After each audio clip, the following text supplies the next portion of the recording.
Hey, so we got a question about how to create these wall splits like you can see over on Bayphoto's website, something like this, with Swift galleries. So the bad news is it is not kind of a one-click thing. It's pretty hacky and pretty manual, but the good news is it is possible. So let me show you how you can do this. So here's an example of one of these splits.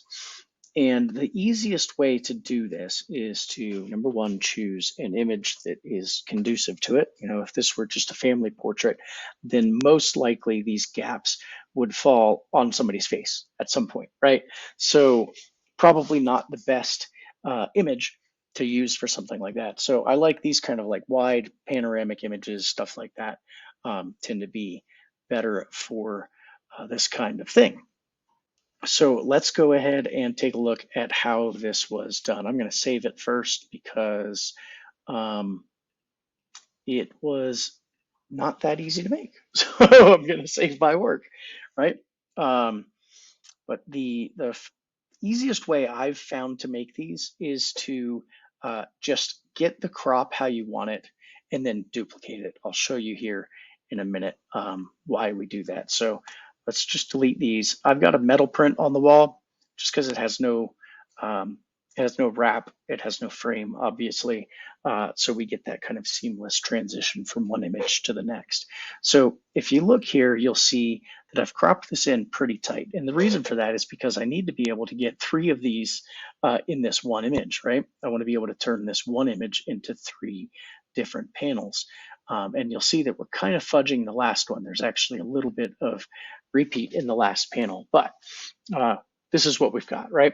So I've pulled in as tight as I can to them over here, while still preserving kind of like the most important stuff in this shot. So that would be, you know, the Golden Gate Bridge, both of them obviously, and they're kind of, it's as a standalone image, they're kind of sort of in the place that I would want them. I honestly, I would want them more like here if this were just a single image, but it's not. So let's go ahead and do this. So we'll go ahead and do that.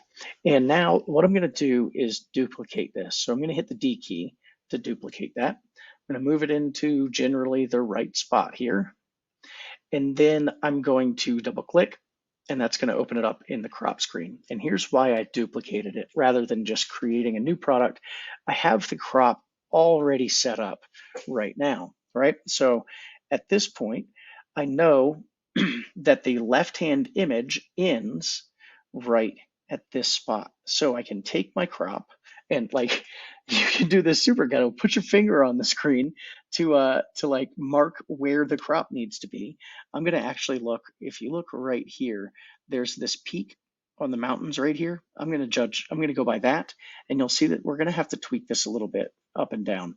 So I'm gonna go right to right there. I think that gets us at about the right spot. Oh, here's another thing. We could go by whatever this is right here. I think it's the stanchion there for the Golden Gate Bridge. So right at the edge of that is where my first image ends. So I'm going to come right to the middle of that, or right to the edge of that, and I'm going to double click to commit that crop. And you'll see that we have to account for this gap here. And there's a little bit, like the bridge kind of jumps down a little bit. So I'm going to, well, first of all, I'm going to make sure that these are hey, look at that, that fixed it. Sometimes you'll see that that gap will cause a little bit of a jump between the two images. So you just need to go in and kind of tweak the vertical on that. And then same thing here, I'm gonna select this, duplicate it, bring it over here.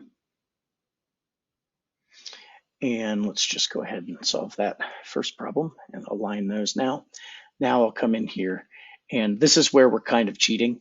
So I've got this boat right over here. It's probably a barge, probably not a boat, but whatever.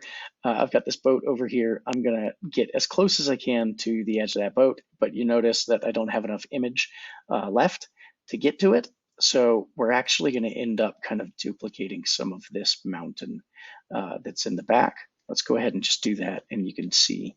So here you go. Here's that kind of that gap there. So you can see that we've got, I mean, it's hard to tell here, but you can see that, well, you and I know that we have this little section of mountain right here, but also right here. So we're going to just at least try to get it to line up. So we're going to do like that. And I went the wrong way with it. So we'll go up a little bit here. And now I went too far with it. So there we go. That's pretty close. I'm going to go down just another little bit. Yeah, there. So that feels like a pretty seamless transition for me. Again, not exactly, this is not like one click, like, hey, just take this and spread it across these products. That would be a cool feature. That's something, if that's something you guys would like to see, then definitely add it to the feature requests board. And if we get enough people interested in it, it's definitely something we could look into. But for the time being, that's how you would create a split across multiple products or across multiple, products on the wall. All right, hope that helps.